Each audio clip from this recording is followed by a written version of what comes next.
The end of free Android, Google just banned this feature, and honestly, once you understand exactly what is actually changing, that dramatic framing is genuinely closer to accurate than most clickbait headlines tend to be, because Google has announced a sweeping new policy that fundamentally alters one of Android's single most defining characteristics since the platform first launched, the freedom to install any app on your own device from any source you personally choose. And in this video, we are going to walk through exactly what this new policy actually requires, why Google says it is doing this, the specific real organizations pushing back against it, and why, the practical mechanics of exactly how it will work once enforcement begins, and what this genuinely means for the millions of everyday users, hobbyist developers, and open source projects that have built their entire existence around Android's historically open nature. So let us start with the fundamentals, because understanding exactly what made Android different from Apple's iPhone for the past decade and a half is essential context for understanding why this specific change represents such a genuinely significant turning point.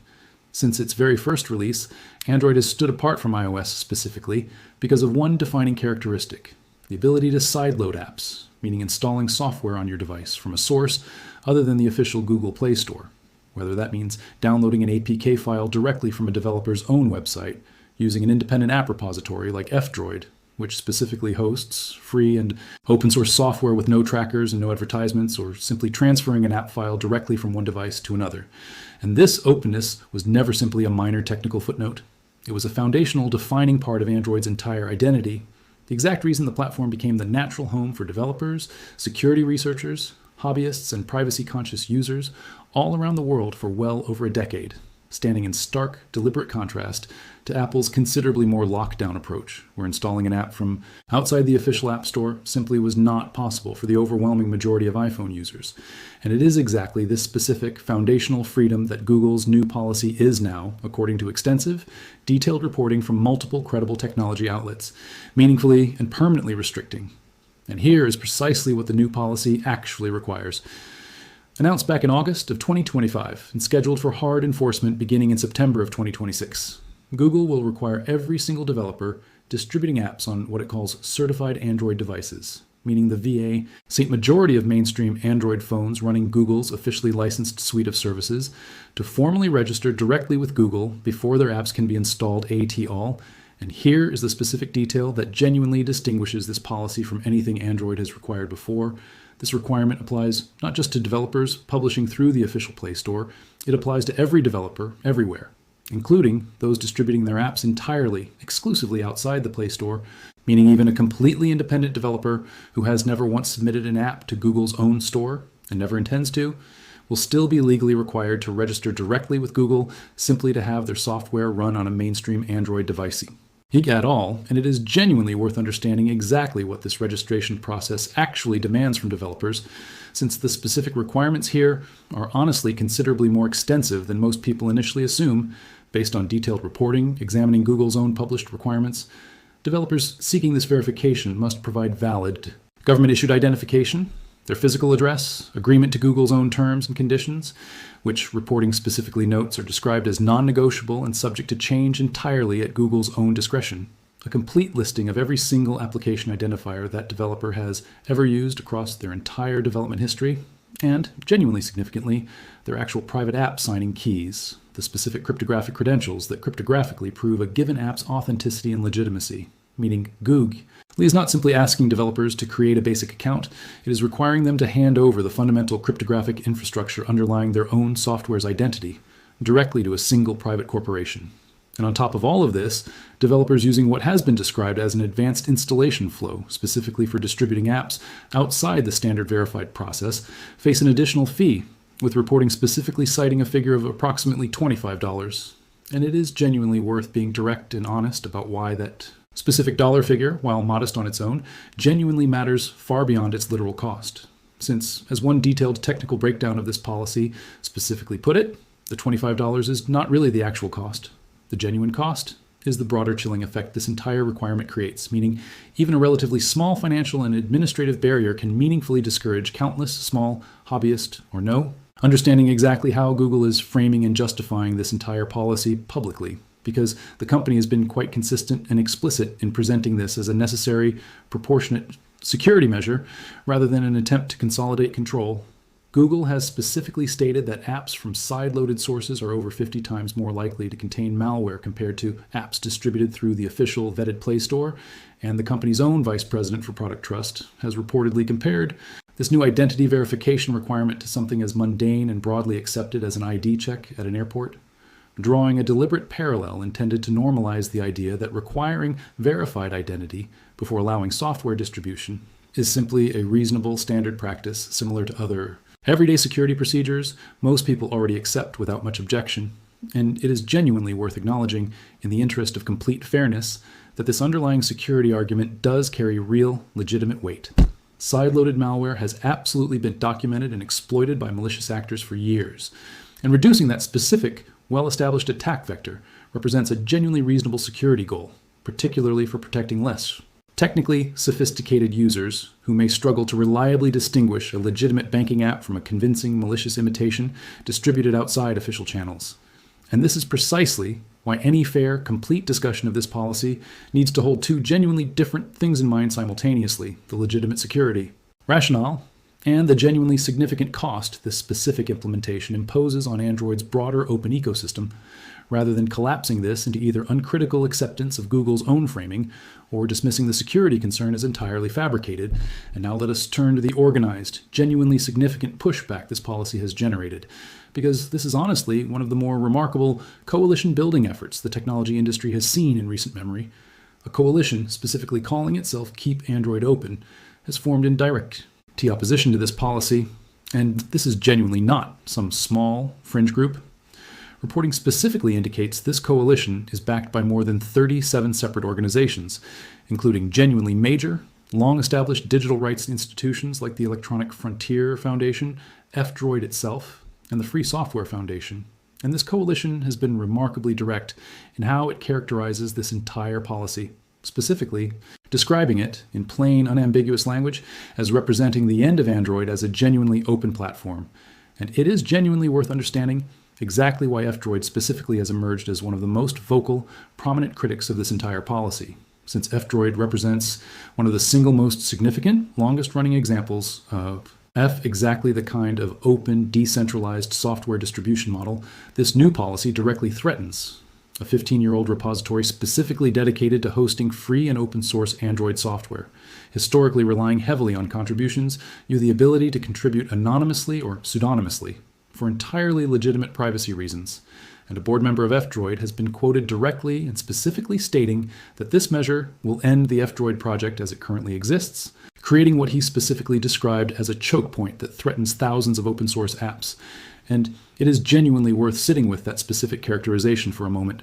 since it is not coming from a random, uninvolved commentator. It is coming directly from someone whose entire organization's operational model is specifically, directly threatened by this exact policy. And separately, it is genuinely worth understanding that this developer verification requirement, however significant on its own, is honestly not the only recent change affecting Android's broader open ecosystem, since reporting has also specifically documented that Google has been reducing the release frequency of the Android open source project, commonly abbreviated as AOSP, from its previous quarterly release, scheduled down to just twice per year. And this specific change genuinely matters considerably more than it might initially sound, because AOSP represents the actual underlying technical foundation that independent developers, custom ROM communities, and device manufacturers around the world build directly on top of, meaning when AOSP releases slow down, security patches genuinely take longer to reach community-maintained Android distributions, and privacy and security-focused projects like Graphene OS and Lineage OS, which specifically extend the useful life of older devices and provide genuinely enhanced privacy controls beyond what standard Android offers, face meaningfully longer gaps between their own critical updates. And the specific combination, developer verification requirements on one hand and a slower, moving open source foundation on the other, has led some technology commentators to characterize this entire period as reflecting a longer, more gradual process of Google systematically moving core Android development further away from genuinely open, community-driven collaboration and progressively closer toward tighter, centralized corporate control. And it is genuinely worth walking through exactly how this new verification system will technically function once enforcement actually begins, since understanding the practical mechanics genuinely matters for calibrating exactly how disruptive this change will actually feel in everyday practice. Google has reportedly built a dedicated new system-level enforcement tool specifically for this purpose.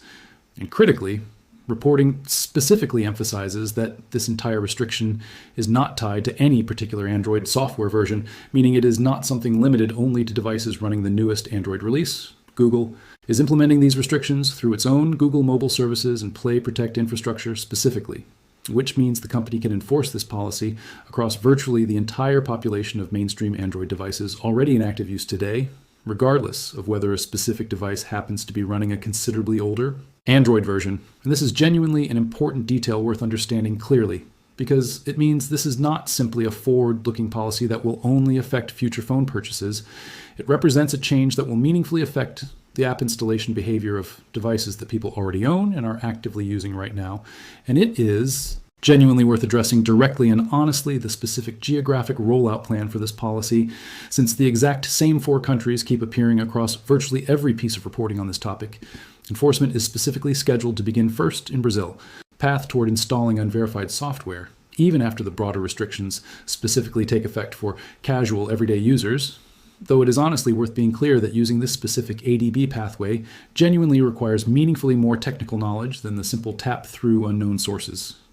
Installation prompt that Android users have relied on for well over a decade, meaning while a genuine technical escape hatch does appear likely to remain available, it is honestly not accessible to the average non-technical user in anything resembling the same simple, straightforward way that sideloading has traditionally worked. And this brings us directly to what is genuinely the single most important practical question underlying this entire story. What should you, as an everyday Android user, actually be doing right now to prepare for this change? And the honest, practical answer depends considerably on exactly how you personally currently use your own device. If you are a genuinely casual user who exclusively downloads apps directly through the official Google Play Store and has never sideloaded anything in your life, the honest reality is that this entire policy change is likely to have essentially minimal, if any, direct impact on your own everyday experience, since your existing usage pattern already falls entirely within Google's officially sanctioned, verified app ecosystem. But if you're someone who regularly relies on sideloading, whether that means using F-Droid specifically for open source software, downloading APK files directly from independent developers, or using alternative app stores for any other genuine purpose, it is genuinely worth taking several concrete, proactive steps starting now, well ahead of the actual September enforcement date. First, take the time to actually identify which of the specific apps and sources you currently rely on regularly have already begun the developer verification process, or have publicly clearly stated their intentions and plans regarding this new requirement. Since apps from developers who successfully complete verification ahead of time should, at least in theory, continue functioning largely as normal under the new system. Second, if you genuinely want to preserve maximum control over your own device regardless of exactly how this policy ultimately unfolds in practice, it is genuinely worth researching alternative privacy-focused Android-based operating systems like Graphene OS specifically, an open source, Google-free version of the underlying Android open source project, originally created back in 2014, which operates considerably more independently from Google's own certified device ecosystem and includes a range of genuinely advanced security and privacy features that standard Android does not offer by default. Though it is honestly worth being clear that adopting an alternative operating system like this represents a genuinely significant, technically involved step that is realistically only appropriate for users who are already comfortable with a meaningfully more hands-on, technically demanding approach to managing their own device. And third, and genuinely most importantly for the broader Android community as a whole, staying informed and actively engaged with this specific issue as it continues developing matters considerably more than it might initially seem, since the organized pushback we discussed throughout this video from that 37-plus organization, Keep Android Open Coalition specifically, has already demonstrably influenced Google's own approach in certain respects, with the company reportedly softening certain specific elements of its originally announced plan in direct response to sustained public and developer pressure, even as critics continue to argue these specific concessions remain genuinely insufficient to fully address their core underlying concerns, meaning continue public attention, organized advocacy, and genuine informed public discussion genuinely does appear to carry real, demonstrated influence over exactly how this policy ultimately gets finalized and implemented in practice over the coming months, rather than being something that has already been irreversibly, permanently locked in with zero remaining opportunity for meaningful change.